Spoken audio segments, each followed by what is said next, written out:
Chers amis de iCard News, nous nous renouvelons nos salutations cet après-midi. Merci pour l'audience que vous accordez à nos différentes capsules, cet intérêt pour lequel nous cesserons de vous remercier, l'intérêt que vous nous donnez de partager avec vous notre passion pour les choses de la recherche. La capsule que nous abordons en cet après-midi est relative donc aux questions d'ordre méthodologique. Nous avions dans notre introduction à ces séries de vidéos démarré par l'encadrement du travail de recherche, c'est-à-dire une approche purement méthodologique de la construction des protocoles du travail de recherche. Toute recherche est une pensée qui se structure et s'organise, et ils sont rendus, obéis à un certain nombre de règles et de normes. C'est l'ensemble de ces règles et ces normes qu'on appelle couramment méthodologie de la recherche. La rédaction donc de la présentation d'un travail de recherche obéit à une structure. Et les éléments structurant donc la pensée du chercheur, au nombre de ceux-ci figure celle qu'on appelle la problématique. La problématique est un élément important dans tout travail de recherche. C'est une sorte de clé de voûte qui donne donc la possibilité de pouvoir décrypter ce que le chercheur veut et ce qu'il entend poursuivre et quels sont les objectifs qu'il veut atteindre. C'est donc une section importante. De toutes les façons, dans un travail de recherche, toutes les sections ont du poids. Mais la problématique, en réalité, est celle qui ouvre la perspective de comprendre ce que le chercheur veut atteindre et ce qu'il veut faire. Cet après-midi, nous avons donc décidé de vous entretenir sur ce pan donc du travail du chercheur, qui est de pouvoir rédiger une problématique. Alors, une problématique, comme sa racine étymologique l'indique, il y a le thème problème. On dit de façon ordinaire que aucun travail de recherche ne peut naître sans qu'il ne soit suscité par un problème. En réalité, le problème est ici un besoin. Les définitions fusent et foisonnent sur l'approche problématisante ou problématique, sur le problème lui-même, qu'est-ce qu'il est, ce qu'il n'est pas, ce qu'il devrait être. Mais une chose peut nous rassembler, c'est que toute recherche naît à partir d'un besoin, elle est suscitée par un besoin. Comme quelqu'un dirait, il y a toujours un motif qui pousse à faire une recherche. Alors, la problématique, partant donc de cet angle, peut être perçue comme étant une argumentation. Un test argumentaire qui fonde la pensée du chercheur. Et dans cette argumentation, le chercheur doit rassembler un certain nombre d'éléments qui légitiment, qui lui donnent quitus à pouvoir initier ce travail de recherche. Et ce quitus est sanctionné par ce qu'on appelle couramment la question de recherche. C'est une question centrale, une question principale qui résume tout le besoin qui peut naître, qui peut susciter la recherche. La question de recherche est donc le point de chute de ce test argumentatif, et de cette question de recherche, un certain nombre de démembrements peuvent avoir lieu dans le but donc de pouvoir structurer, organiser la pensée et l'orientation que le chercheur voudrait atteindre. Mais ce qu'il faut retenir dans un premier temps, c'est que la problématique peut être perçue comme un exposé de motifs. La problématique perçue comme un exposé de motifs, voyez-vous, à l'Assemblée nationale, quand vous avez un parlementaire qui doit proposer donc un texte de loi, que dit un parlementaire, un membre du gouvernement doit proposer un texte de loi, cela est toujours soutenu par un exposé de motifs qui donne les raisons fondamentales qui donnent lieu de pouvoir inscrire cette loi au nombre de l'arsenal juridique de l'État et de la nation. C'est donc toute une série d'argumentaires et d'argumentations qui est exposée dans un exposé de motifs comme son nom l'indique. Le ministre donc en charge de ce département donné vient devant l'Assemblée et il va essayer donc de légitimer, de justifier l'orientation et le pourquoi de cette loi est prise. Le rôle de la problématique dans la construction d'un travail de recherche est similaire. C'est elle qui vient, aux yeux de la communauté scientifique et de tout lecteur ou de tout intéressé, dire pourquoi cette recherche va avoir lieu et qu'est-ce qui la fonde.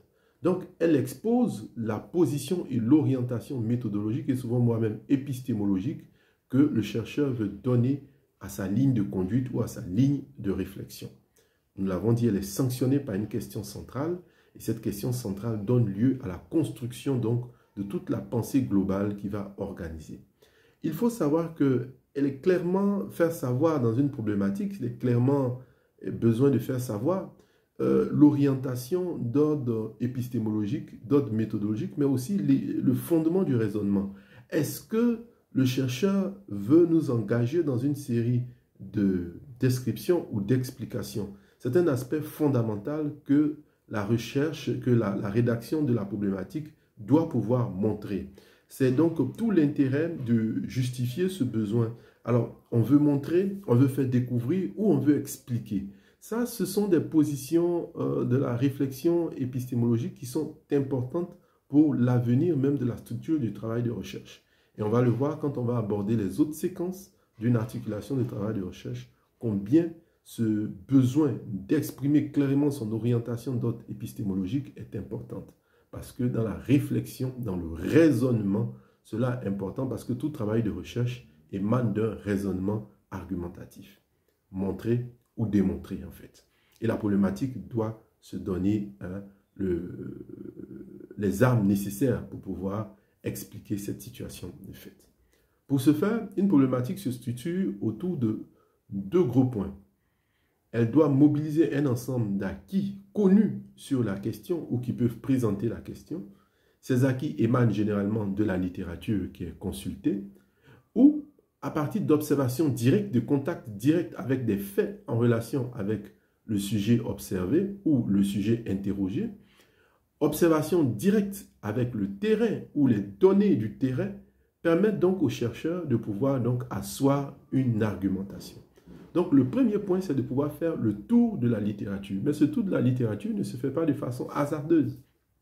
Ce tour de la littérature a pour question donc de rassembler un certain nombre d'arguments qui peuvent structurer toute la pensée, toute l'orientation qu'on va donner aux questions ou aux séries de questions, donc le questionnement.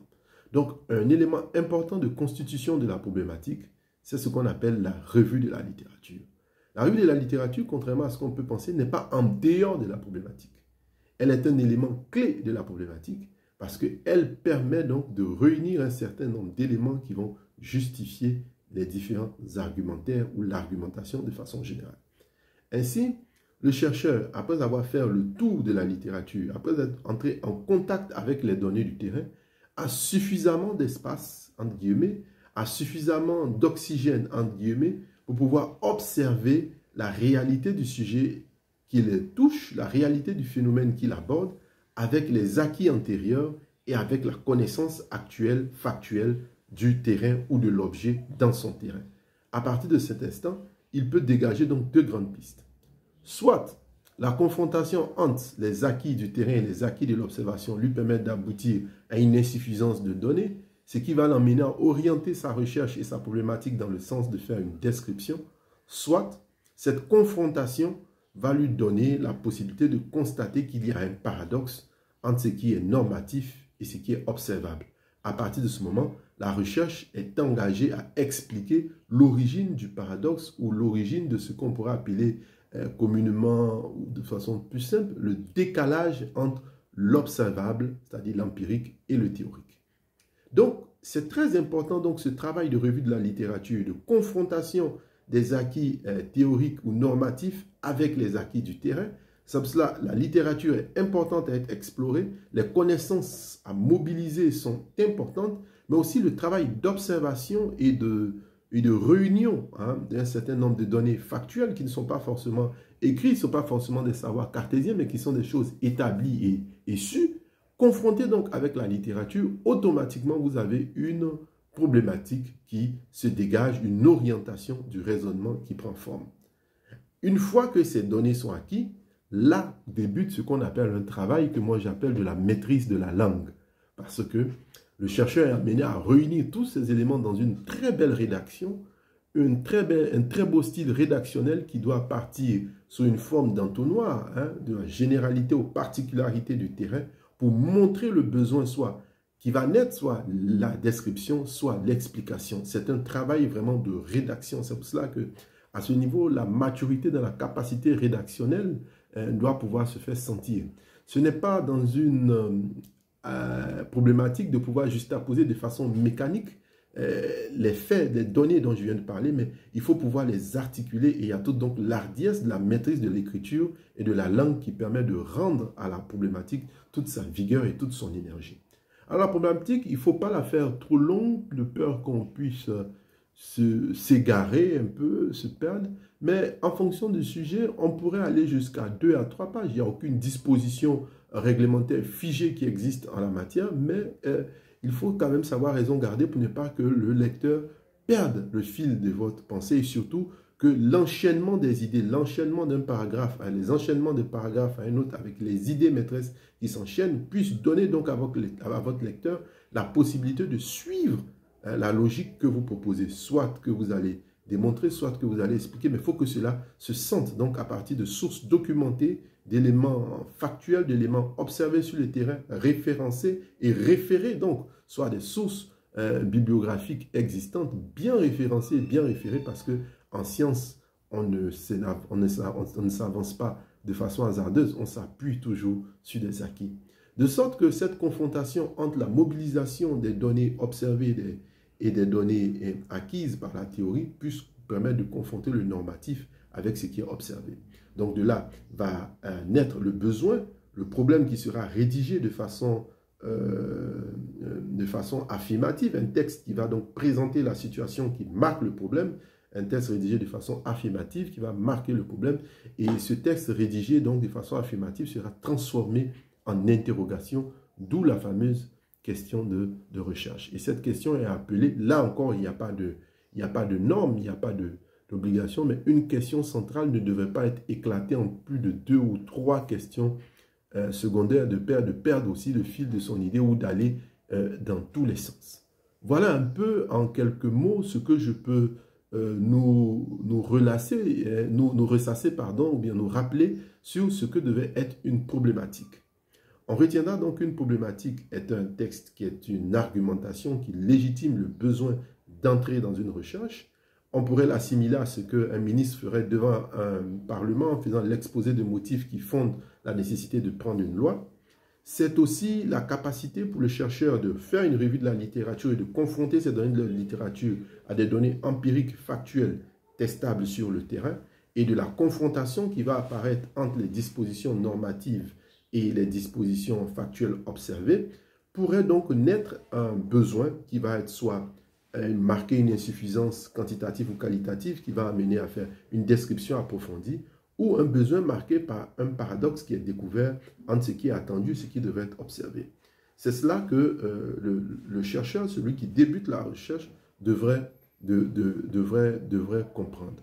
C'est la première étape du travail de recherche. La première étape.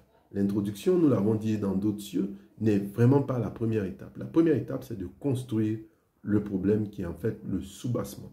Alors, nous reviendrons dans d'autres capsules sur la question de la problématique, sur la question de comment l'appréhender selon les spécificités des terrains et des objets de recherche. Et nous espérons que cette capsule-là vous sera bénéfique et vous apportera un plus.